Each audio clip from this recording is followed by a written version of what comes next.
فتنہ گری اور فساد پھیلانے، ملک کو انارکی اور افراتفری کے سپرد کرنے کے لیے اس نے خرچ کیا ہے۔ یہ کبھی اسلام آباد پہ حملہ آور ہوتا ہے، کبھی کہتا ہے کہ میں وہاں پہ آ کے تو سیل کر دوں گا شہر کو اور میں وہاں سے تاریخ لے کے اٹھوں گا، کبھی جو ہے وہ انسانوں کا سمندر لے کے چر دوڑنے کی بات کرتا ہے، اور جب ایک اپنی کبھی حرکت میں، ملک دشمن حرکت میں ناکام ہوتا ہے، ایسا بدبخت انسان ہے، بجائے اس کے کہ عوام کی رائے کو سمجھے، عوام کے فیصلے کو جو ہے وہ سمجھے، یہ بدبخت ایک نیا فارمولہ لے کے آ جاتا ہے۔ یہ پہلے اس نے اسلام آباد کے گھراؤ کا فارمولہ اپنایا، وہ 25 مئی کو فیل ہو گیا۔ اس کے بعد پھر اس نے کہا میں پورے ملک میں احتجاج کروں گا، وہ ناکام ہوا، کسی جگہ پہ 60، کسی جگہ پہ 70۔ اس کے بعد اس نے کہا جی میں اب جلسے کروں گا، وہ بھی ناکام ہوئے۔ اس کے بعد اس نے کہا میں انسانوں کا سمندر لے کے آؤں گا، وہ پھر اس دن جو سمندر تھا 26 نومبر کو آپ کے سامنے ہے، اسی دن کہا جی میں اب اسمبلیاں توڑوں گا۔ ہر وقت جو ہے وہ ملک میں افراتفری چاہتا ہے، یہ چاہتا ہے کہ ملک سیاسی طور پہ عدم استحکام کا شکار رہے، کیونکہ اسے معلوم ہے کہ جو ملک سیاسی طور پہ عدم استحکام کا شکار رہے گا وہ ترقی نہیں کر سکتا، وہ آگے نہیں بڑھ سکتا، اس کا حال پھر وہی رہتا ہے جو ہمارا حال ہے۔ اس میں پھر مہنگائی بھی ہوتی ہے، اس میں جو ہے وہ پھر ڈالر مہنگا بھی ہوتا ہے، روپے کی قدر کم بھی ہوتی ہے، یہ سارے مسائل ہوتے ہیں۔ اور یہ آدمی جو ہے یہ بنیادی طور پہ ان مسائل کو پیدا کرنے، پہلے اس نے 4.25 سال جو ہے وہ کوشش کی ہے پیدا کرنے کی، اور اب جو ہے ان کو بڑھانے کی جو ہے وہ ہر وقت کوشش میں جو ہے وہ لگا ہوا ہے۔ ہم بھی اپنی کوشش کر رہے ہیں کہ ملک کو اس بحران سے نکالیں، اور ہمیں امید ہے، یقین ہے کہ اس الیکشن میں جب بھی یہ ہوتے ہیں، یہ جلدی ہوں یا اکتوبر میں ہوں، قوم جو ہے وہ اس فتنے کی شناخت کرے گی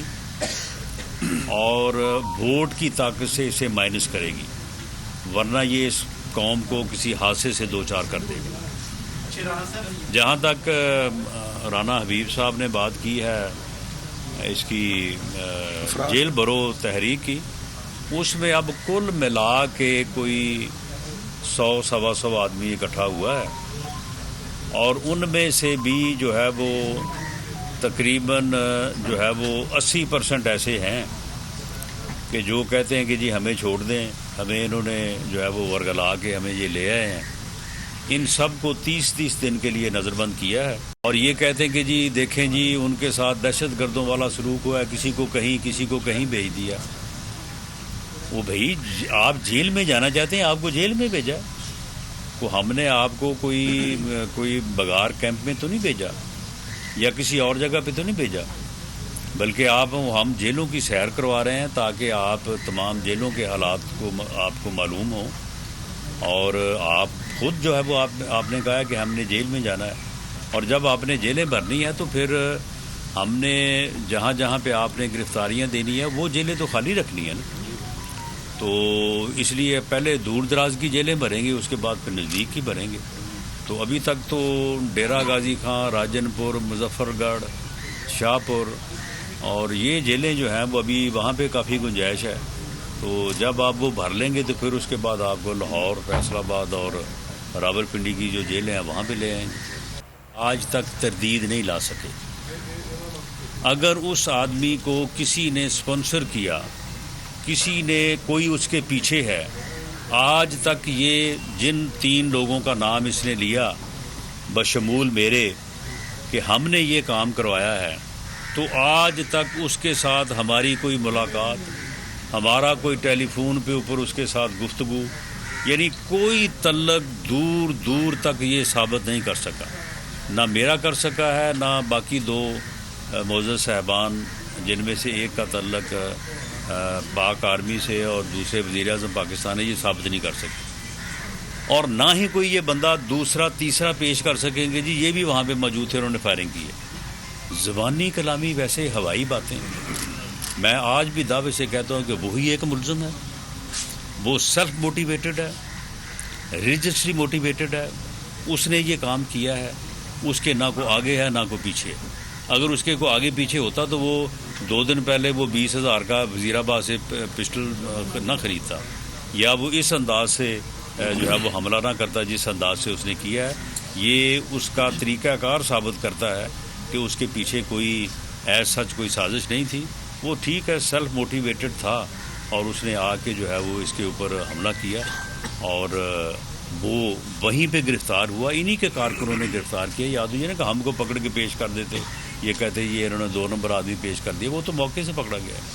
تو یہ اس کا صرف ایک ایسا بیانیہ ہے کہ جس کو یہ صرف اور صرف اس لیے بڑھانا چاہتا ہے کہ کوئی نہ کوئی کنفیوژن اور کوئی نہ کوئی معاملہ جو ہے وہ چلتا رہے. صاحب آپ کی طرف سے یہ سامنے میں آ رہا ہے کہ مسلم لیگ نون الیکشن کی تیاریوں کے سلسلے میں سروے بھی حلقوں کے کرائے جا رہے ہیں, تو یہ تھوڑا سا بتا دیں کہ جو موجودہ امیدوار ہیں, جو موجودہ ٹکٹ ہولڈرز تھے یا ارکان اسمبلی تھے, ان میں سے کچھ کی جو ٹکٹیں وہ تبدیل بھی ہوں گی, کوئی نئے چہرے بھی آ رہے ہیں. دیکھیں پارٹی کے پاس اور جو پارٹی پارلیمانی بورڈ مقرر کرتی ہے وہ ہر الیکشن میں ٹکٹ ایوارڈ کرتا ہے. مجھے جو ٹکٹ ایوارڈ ہوگا وہ اس مرتبہ پارلیمانی بورڈ مجھے ٹکٹ دے گا. کوئی یہ نہیں ہے کہ مجھے کوئی ٹکٹ جو ہے وہ کوئی مجھے وراثت میں ملا ہوا ہے. تو پارٹی کو یہ اختیار حاصل ہے. اگر وہ یہ سمجھے کہ میں بہتر الیکشن لڑ سکتا ہوں وہ مجھے فیلڈ کرے کینڈیڈیٹ کے طور پہ, اور اگر میری جگہ پہ کسی اور کو بہتر سمجھتی ہے تو اسے فیلڈ کرے. یہ سرویز ہم کروا رہے ہیں, اور اس بارے میں یہ آج یہ بات کہنے کی پوزیشن میں ہوں کہ یہ جو سوشل میڈیا پہ اور یہ جو اس نے افواہ سازی کی ہوئی ہے نا کہ جی بڑی پاپولیرٹی ہے, آپ یقین کریں کہ سروے کے نتیجے میں جو حقائق سامنے آئے ہیں وہ ہماری توقع ہماری امید سے بہت بڑھ کے PMLN کی پوزیشن آج بھی پنجاب میں الحمدللہ بڑی بہتر ہے. بعض جگہوں پہ ہمیں یہ پرابلم ہے کہ ہمارے کینڈیڈیٹ جو ہیں ان میں اگر ہم تبدیلی کریں تو وہ سیٹیں بھی جو ہیں وہ ہم جیت سکتے ہیں. تو اس بارے میں پارٹی کو اور پارلیمانی بورڈ کو میں بطور صدر PMLN پنجاب جو ہے وہ اپنی معروضات جو ہے وہ پیش کروں گا. فیصلہ جو ہے وہ پارٹی نے کرنا ہے, پارلیمانی بورڈ نے کرنا ہے. سر ایک آخری سوال لے لیجیے گا. اچھا سر, وزیر اعظم نے 2-4 دن پہلے ایک کفایت شاری مہم شروع کی ہے جی. اس میں انہوں نے کہا کہ 1800 cc سے زیادہ بڑی گاڑیاں نہیں لیں گے تو آپ اپنی گاڑی کا کب چینج کریں. دیکھیں اس میں یہ ہے کہ جن لوگوں کو کوئی تھریٹ ہے اور بلٹ پروف گاڑی استعمال کرنا ان کی ضرورت ہے تو ان کو جو ہے وہ اس بات سے استثناء جو ہے وہ کیا جائے گا. ہمارے بعض وزراء بشمول میرے ان کو جو ہے وہ ریئل تھریٹ ہے, تو اس لیے بلٹ پروف گاڑی جو ہے وہ آپ کے علم میں ہی ہے کہ وہ 1800 cc سے زیادہ ہوگی. لیکن میں آپ کو یقین دلاتا ہوں کہ جیسے ہی یہ بات کلیئر ہوتی ہے تو نہ مجھے بلٹ پروف گاڑی میں بیٹھنے کا شوق ہے اور نہ ہی ہمارے 3-4 اور لوگ ہیں جن کا تعلق بھی بلوچستان سے اور KPK سے ہے, تو انہیں ریئل تھریٹ ہے. اور اس وقت دہشت گردی کے حالات جو ہیں وہ آپ کے علم میں ہے کہ ملک میں کوئی اللہ اپنا رحم کرے اور ہم اس میں کامیاب ہوں. برحال اس وقت ہمیں بڑا الرٹ رہنے کی جو ہے وہ ضرورت ہے. بہت شکریہ جی.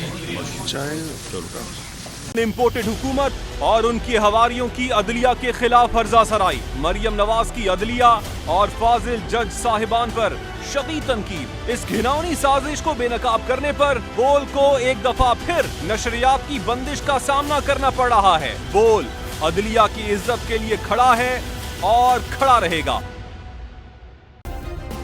سبسکرائب کریں اور بیل دبائیں تاکہ کوئی خبر رہ نہ جائے.